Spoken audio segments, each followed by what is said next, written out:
Do you know what? Every time I do a video, and I haven't done one for a couple of weeks, say, I never ever know what to say, so I'm just going to get straight into it. Welcome back to the channel. Hopefully you guys are all doing all right. It feels like it's been a while since I've been stood behind a camera or something making a video, and to be honest it has. Yeah, life has just got in the way. So today it has rained all morning, which is usually what sort of messes me up for a video because I can't do stuff when it's raining. I am outside, haven't got a garage, anything like that, so I've got a bit of grass and a car, and that is about it. So here we go. I've got a few things to do today. One is going to be service the car. It is due an oil change, so we need to do that. That obviously is going to bring a service light up on my dashboard. No, it's not going to bring a service light up. There's already a service light up on my dashboard. So yeah, I'll show you that right now. So when I get in the car, turn the ignition on, you will see service due. I've got a little spanner down here, and also you see this little airbag light. I need to get rid of that. Now, if you remember from the last video, I was trying to sort out all the heaters. I unplugged the glove box, and in here is sort of the airbags, I don't know, on-off switch, if you like. So yeah, I basically, I'll turn that off, it'll tell me it needs a service again. There you go, service due. Very annoying. I reckon you can probably last about a week of that before you get annoyed with it. So yeah, in the last episode, or video, whatever you want to call it, I did the heaters. And part of that, I had to take the glove box out, and I turned the key in the ignition while the glove box was out, and that threw up an airbag code. So the first thing I need to do today is service the car, and then what we're going to use is this little thing called Carista. You've probably heard of it before. Let me just get it now. That is what it looks like. It's basically just like a little OBD thing that you can plug into your car, and yeah, do a couple of cool things, but more importantly, turn your service lights and stuff like that off. So I'll show you all that now, but just before we're going to jump back to this morning servicing my car, I'll quickly run you through what I've done as just like a routine maintenance service, and yeah, then we'll crack on and see what we can do with the little OBD reader. Here we go. So first things first, you need to jack your car up, get on axle stands or whatever you're doing. If you've got a ramp, absolutely lovely. If you're like me, it's just axle stands and a jack. But yeah, get it in the air so you can get underneath it. Put something down if you're doing an oil change, just so you don't spill any oil or anything like that on the ground. And then yeah, get a T25 and start getting the under tray off. It'll be probably about 8 or 10 of these little sort of Allen bolts. Get those all off and your under tray will just slide off. Next thing you need to do is sort of, don't warm your car up fully, but if you do just leave your engine running for a few minutes, it will make the oil come out a little bit easier. It just heats it up, makes it a bit thinner, and it will help you sort of get every last bit of oil out of the engine. So yeah, get the bolt out the bottom of your sump, and then all your engine oil should drain out. If you haven't already, make sure you're taking the sort of filler cap off, and it'll just help all the oil come out and into your bucket or tray or whatever you've got. Hopefully something a little bit better than my little, I don't even know what that is. It's like a basin. So while you're waiting for the oil to drain, we can move up top and get rid of the oil filter, obviously swapping that out. I have bought genuine parts this time, just for the sake of it, to be totally honest. So I've got a genuine Audi oil filter going back in. Your oil filter, you will just need to take a couple of T30s out just to gain access to the oil filter, and if you've either got a special tool for this or, like I've got, just a ratchet that's got a bit of movement in it, it will help because it is in a bit of an awkward place. But either way, undo that. It's a 34mm, and you should be able to just click it off and undo it by hand from there. Make sure you got a plastic bag or something like that, just so you don't drip too much oil sort of all over your car. Once you've replaced that, you can obviously put your new one in. Make sure you put a little bit of clean oil just on it, just to help lubricate it and whatnot, and shove it back in, tighten it up. It should only be hand tight. So after that, since I didn't do it last time, I am going to be changing the fuel filter. Your other service items would be your air filter, but recently in a video I've put an ITG reusable filter in, so I don't need to worry about that. Now this is basically just 5 little bolts. Again, they're all sort of T-bolt heads. This is like a T20 or something like that, but it's not hard to work out. It'll either fit or it doesn't. You need to just unscrew these, and then there is like a little bit where you can get a screwdriver in and just pry the top off. Once you've got the top off, the fuel filter will probably just be sat in there, so just get yourself a little screwdriver in through the center of it, lift it up, and make sure you drain all the fuel out of this because it does hold quite a lot, and again, you just don't want it going anywhere. After that, stick a new fuel filter in, and again, I've got Audi genuine parts. You can just tighten it back up and everything should be hunky-dory. It's worth saying, on your fuel and your oil filter there will be a new O-ring, so make sure you are using the new O-rings.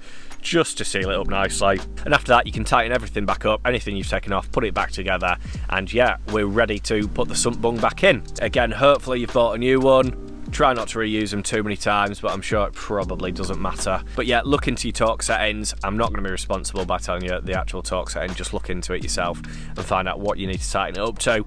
Once you got that back in, it is as simple as filling it back up with oil. This takes just over 4 litres. I think it's like 4.3, 4.5, something like that. But just put 4 litres in, put a little bit extra in, and then check your dipstick. And that is pretty much us all done. Right. Back to future, Matty. So yeah, that brings you back up to speed a little bit with what I've done this morning. Just a quick service on the car. It was just due an oil change, but I do usually try and do everything no matter what. So I'll generally do oil and oil filter, fuel filter, air filter, and pollen filter. I didn't do pollen filter this time because they just had none in stock, so I will get one of those this week. And the air filter, obviously, we replaced with an ITG one in a previous video, so I don't need to do that. But anyway, I try to do it every 10,000 miles or whenever it tells me, but yeah, keep on top of the service and hopefully the car will look after you. So, here she is. Pull her all up in storage. Looking lovely. A nice bit of cheap storage, this, to be honest. If you haven't already realised, this is the back of a lorry. So yeah, that's why it's got this sort of rolling door and stuff. This particular one used to be a co-op lorry, and from the looks of it, I think it used to do bananas. Oh yeah, look, there you go. Fair trade bananas. Fair trade bananas. But yeah, great little bit of storage, these things. As you can see, you can get a pull in, no bother at all. It's fairly tight down there, but you've easily got walking space down there. So you can pick these up fairly cheap, to be honest, which is surprising for such a big unit, and you could definitely get 2 cars in it without a problem. So I'm going to put you down for a second. I have got a vacuum cleaner in the back of my car that needs to come in here because it's been in my room for a couple of years now for no reason at all, and it's just in the way.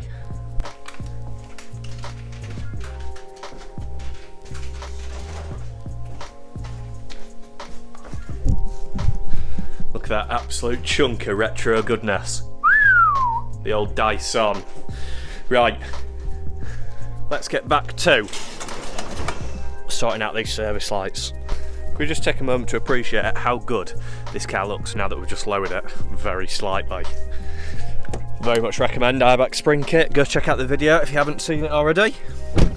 Right, we're going to switch to the GoPro.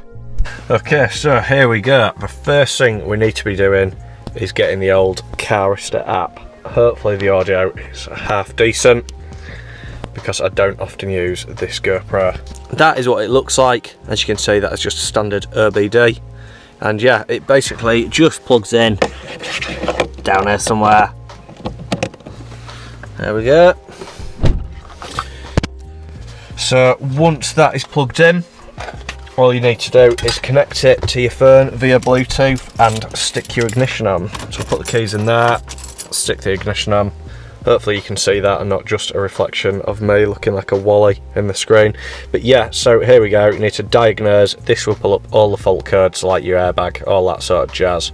So we'll do that quickly now. This is where we're at, faults detected. Now it will do like a free scan of all this sort of stuff. You can see my airbags there. But yeah, you have got to purchase it for sort of full accessibility, I suppose. I'm probably just going to go for the old 1 month. It's a pretty decent little thing if you sort of just keep it in your car, because when you go and look at new cars, if you're buying like a second-hand car, you can always plug it in, and then yeah, it'll cost you a tenner, but it means that you can plug it in, see if there's any fault codes, anything like that. Hopefully this is going to work. Now, we should be able to go in, what have we got? So, my airbags, reset those.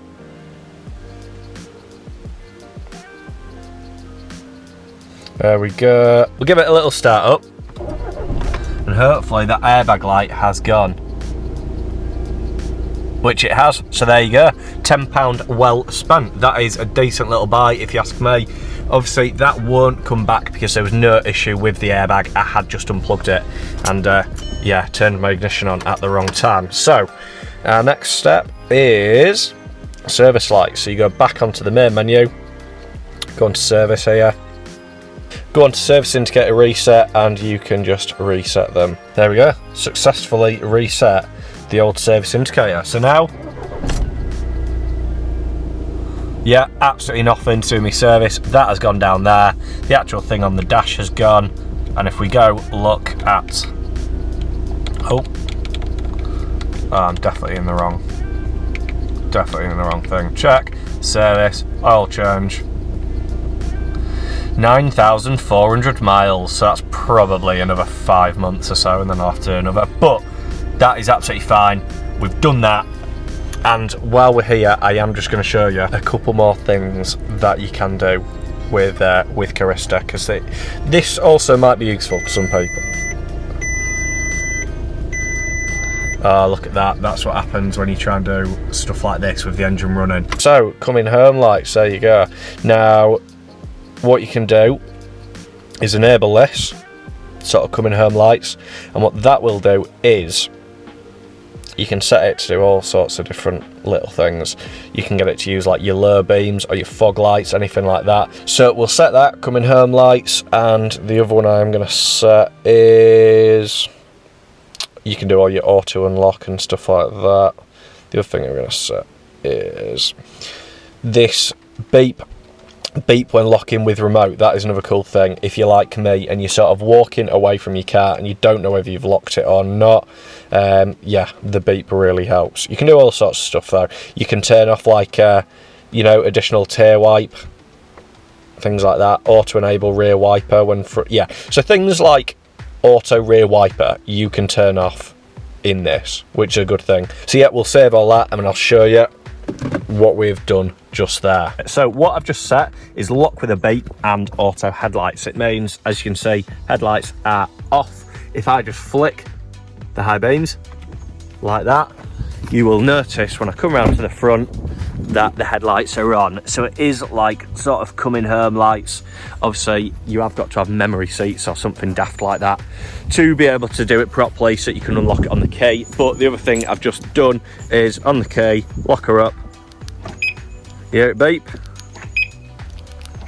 so when I'm walking away I know that I've locked my car. There is a cool couple of little things that you can do with Carista. Obviously the main use for me was my airbag light and my service light, so driving me absolutely bonkers, just going off every single time I got in the car, which obviously drive it every day is quite a lot. Hopefully you enjoyed the video. Give it a thumbs up if you did, and drop a comment down below with what you've done on Carista or anything that you think is sort of noteworthy that you can do on there as well. Make sure you subscribe to the channel. We've just passed 3,000 subscribers, which is absolutely mental. Really chuffed with that. So yeah, give it a thumbs up, drop a comment down below, subscribe, and I'll see you in the next one. Thanks for watching. Peace.